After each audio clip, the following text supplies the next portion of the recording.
Hero Ajit త్రుటిలో ప్రాణాపాయం నుంచి తప్పించుకున్నారు. దుబాయ్లో కార్ రేసింగ్ ప్రాక్టీస్ చేస్తుండగా ఆయన కార్ అదుపు తప్పి డివైడర్ని ఢీకొట్టింది.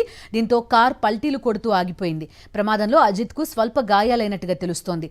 ప్రమాదం జరిగిన తర్వాత సహాయక సిబ్బంది వచ్చి కార్ డోర్ ఓపెన్ చేయడంతో అజిత్ కార్లో నుంచి క్షేమంగా బయటకొచ్చారు.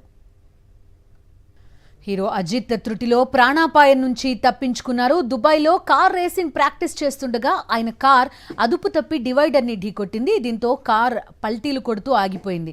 ప్రమాదంలో అజిత్కి స్వల్ప గాయాలైనట్టుగా తెలుస్తోంది. ప్రమాదం జరిగిన తర్వాత సహాయక సిబ్బంది వచ్చి కార్ డోర్ ఓపెన్ చేయడంతో అజిత్ కార్లో నుంచి క్షేమంగా బయటకొచ్చారు. Hero Ajith professional racer. అందులో భాగంగానే రేసింగ్లో పార్టిసిపేట్ చేయడానికి ప్రాక్టీస్ సెషన్లో పాల్గొన్నారు హీరో అజిత్. ఆ రేసింగ్ ప్రాక్టీస్ చేస్తుండగానే ఈ ప్రమాదం జరిగింది. డివైడర్ని ఆయన కార్ ఢీకొట్టింది. క్షేమంగా ఈ ప్రమాదం నుంచి బయటపడ్డారు హీరో అజిత్.